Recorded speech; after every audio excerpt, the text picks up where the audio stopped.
Hello again everyone, welcome back to another episode of Final Fantasy Brave Exvius. My name is Mars, and today we have another sponsored video from Amazon Coins. So a huge shout out and thank you to them for today's video.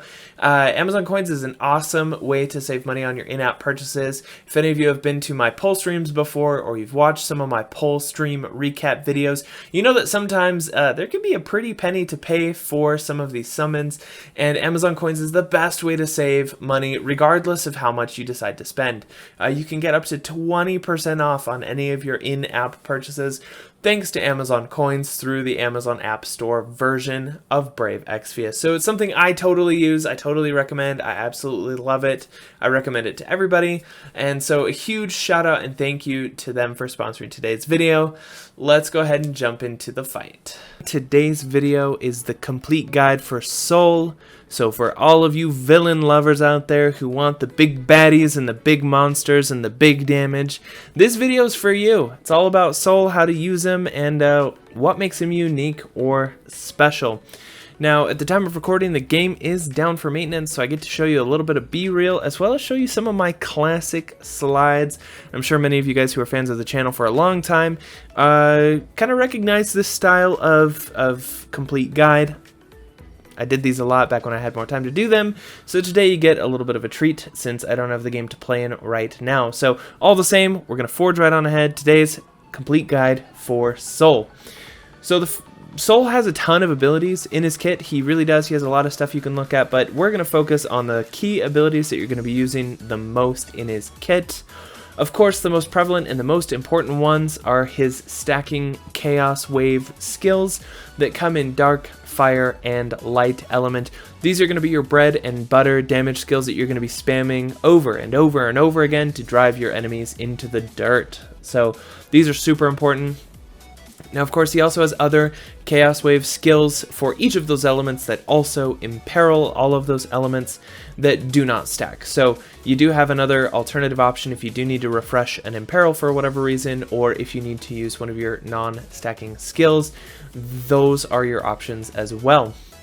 One of the things that makes Soul super awesome and super self-sufficient is the fact that he has two different options for spirit breaks for his opponents.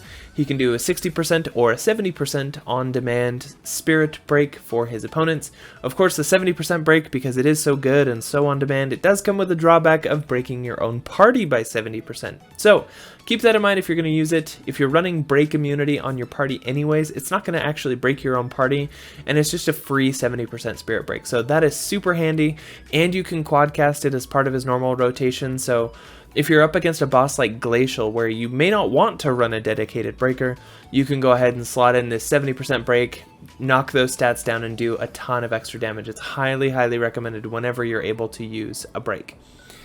Now, one of his most important abilities is Sage's Wisdom, which is a cooldown skill that you can use every 5 turns, beginning on the first turn, that grants Quadcast, as well as a 100% imperil to his 3 preferred elements, as well as a 200% buff to magic. Now, this is pretty substantial. This gets him up and rolling. So turn 1, you do want to be using this as one of your first skills that you cast.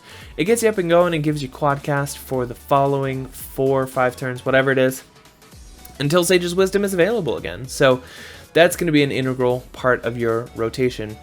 Now, Chaotic Nova is another ability that will fall into your rotation. It is a little more unique because what the cooldown does is, Chaotic Nova itself, it grants you Power of Chaos, which is a skill that you can use whenever you want. It doesn't go away until you use it. And then that skill will grant you quintuple cast for the following turn. So Chaotic Nova is a way that you can set yourself up with a burst turn, and we'll get into that with his rotation stuff here in a second. Another one of his important abilities that you may use quite a bit is his Limit Burst, which is a great source of emergency quadcast. Though I will say you will not be using this Limit Burst very often. I don't personally think it's worth it for you to level this Limit Burst. The damage is not very high, and the only thing that you get out of leveling it is additional damage, so not really worth leveling in my opinion, because it still grants you the quad cast, and when you're using it, you're not usually using it for the damage, it's for the quad cast unlock kind of whenever you need it. So diving right on in to Soul's rotation, this is kind of an example of something that you can follow, and this is 11 turns long, so I apologize, it looks a little bit long, it may look a little bit intimidating, but I swear to you, I promise, it's very, very simple. The principle is that you always want to be using Wisdom whenever it's available. Sage's Wisdom, of course, grants you that quad cast, the 100% imperils, and the 200% magic buff, so whenever you have that available, it means it fell off. So you got to use it again that turn. So turn 1, of course, so turn 1, turn 6, turn 10, or is it turn 11? Yeah, it's turn 11, or 12, whatever. So every 5 turns, you're going to be wanting to use Sage's Wisdom, followed by 2 of your stacking chaining skill. And then for the following 4 turns, you're just going to quad cast that, because you don't have Nova yet to unlock Power of Chaos, so you just quad cast, and then when Wisdom's back up again, you use Sage's Wisdom, and then, double chain again. And then as soon as Nova is available, you do want to use that so that you have your quintuple cast in the back pocket. And then you continue quad casting with all of your other free turns. Now, when you are ready to do a burst turn and you've already activated Nova, you would then have Power of Chaos ready to go, and that's an ability that you want to use the turn before a burst turn, because the following turn it gives you quintuple cast and a 250% magic buff, and on that turn that you activate it, it restores 50% of your HP and MP, so it does a few things for you, and you can multicast it with all your other skills, so you can just throw it in there with a quad cast, and then the following turn you are able to quintuple cast. And the unique thing that Power of Chaos does is it increases the modifier for devastation by 17.5x, which brings it to a 20x modifier that ignores 50% spirit, which means it's a 40x modifier, which means that when you cast it 5 times, that's a 200x modifier to all enemies in front of you. It is non-elemental, of course, so you don't benefit from imperils or elemental weaknesses. However, with that high of a modifier, it doesn't really matter. It is a pretty outrageous amount of damage that you can just blow out your butthole at your opponents. That's such an inappropriate thing to say, but I'm going to keep it in because I'm really tired and it's like 1 in the morning. So, my treat to you.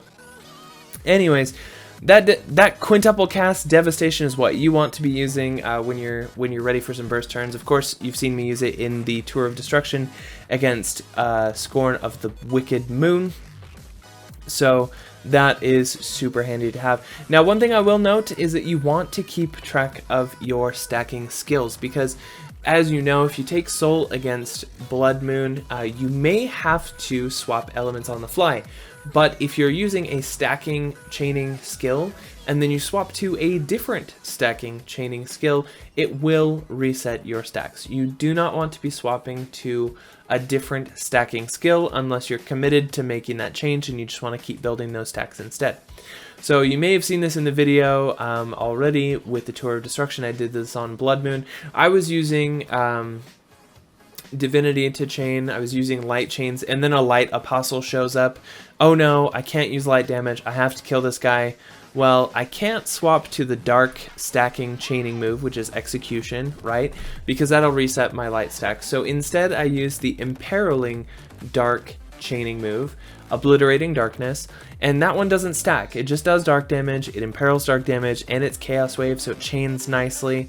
So I went ahead and used that one instead, and I cast that a couple of times, and then I followed up with a Solar Divinity. Now, you can use a Solar Divinity at the end of your chains to keep it going, or you can not use Solar Divinity at all. Your stacks won't break as long as you don't defend, you do not die, or you do not use a different stacking skill. So just keep that in mind.